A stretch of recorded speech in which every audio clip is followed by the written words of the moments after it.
Imagine if you could.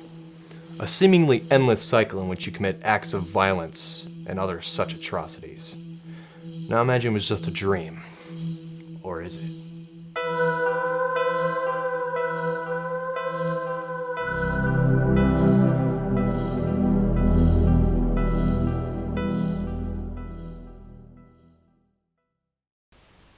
Ladies and gentlemen, I would like to take this opportunity to take you back in a time to show you a movie that had about as much impact as Hands Across America in 1986. I'm of course referring to John Flynn's 1994 BrainScan.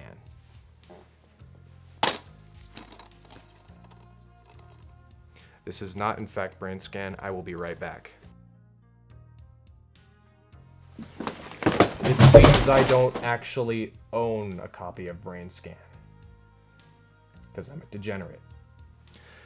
BrainScan is the story of a teenage boy in the 90s named Michael Brower, played by the devilishly dashing Edward Furlow. Jesus! Is that the same kid? Let's move on. Anyways, Michael Brower is a kid that seems to be living in an isolated existence, or just living conditions, as it is, of the home of his really rich father's mansion. If you're wondering where his mother is, don't worry. It's suggested she was killed in a car crash at the beginning of the movie, so you don't have to do very much thought there. So anyway, well, Michael seems to talk to his seemingly only friend, Kyle. He stalks on his neighbor who he has a huge crush on, while she takes her clothes off.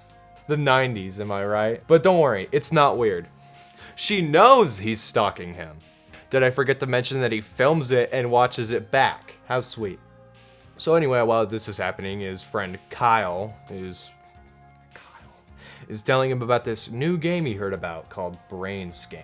So after Michael's done being a weirdo, he calls the number Kyle told him about and gets on the phone with this guy. This guy tells Michael that this is no game. This is an experience tailored to each person. Michael calls him out on his crap before having a seizure. That's no joke, he actually has a seizure. Next day, Michael and his friend go to school to host their horror club until the big bad principal walks in to stop them. The principal, of course, shuts down the horror club for, I guess, their movies being a little too gruesome, even though the movies are titled such things as this.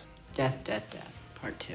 When Michael gets home, he finds mail at his front door, plastered with BrainScan all over it, so wonder who that might be from. So later that night, Michael opens up the package and pulls out the CD, plops it in his PC, and while this is happening, that girl calls him.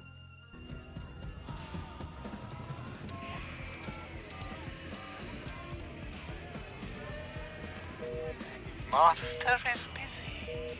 Master is busy. Before Michael starts the game, he calls the BrainScan number back and is given a basic explanation of the game while these weird camera zooms start happening on these random objects in Michael's wall.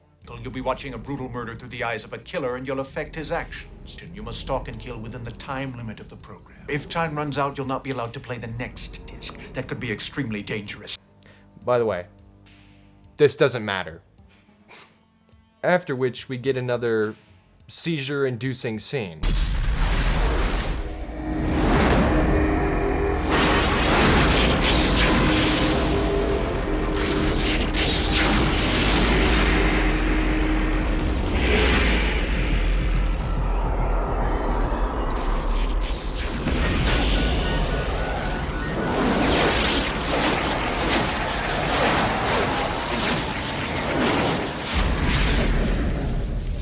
Once we finish these eye-piercing visuals, we get a visual, first-person view of a guy walking into a house, slowly making his way up the stairs to then kill Michael's principal.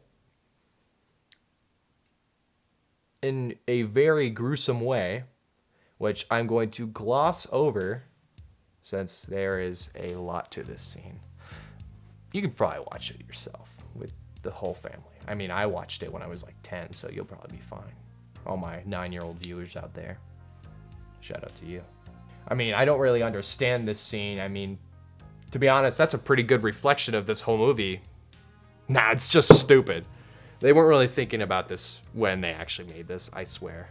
So after he's done with the game, he wakes up, sweats profusely, and decides to walk to school with his friend Kyle and tells him how totally tubular it was killing their principal.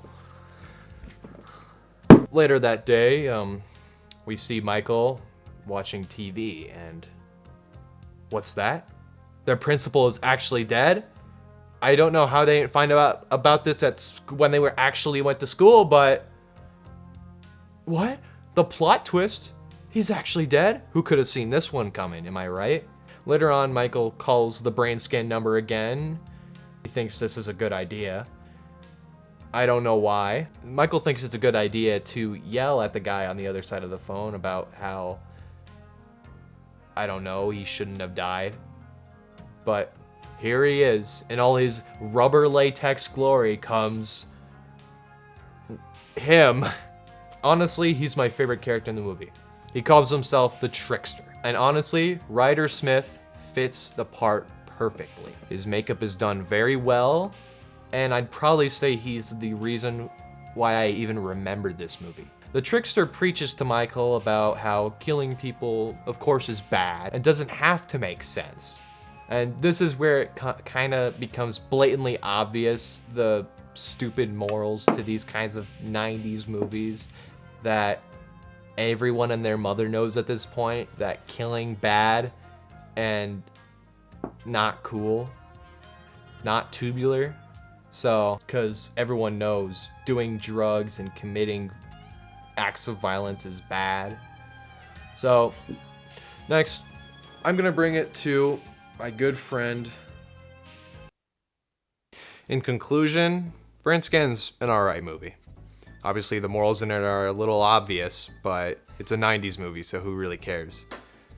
That not only didn't get that much credit, I guess, not a lot of people know about it, but I do have to say one thing. The soundtrack is awesome. In fact, while editing and writing this video, I listened to the soundtrack fully. In conclusion, BrainScan's kind of good, and I'll see you next time.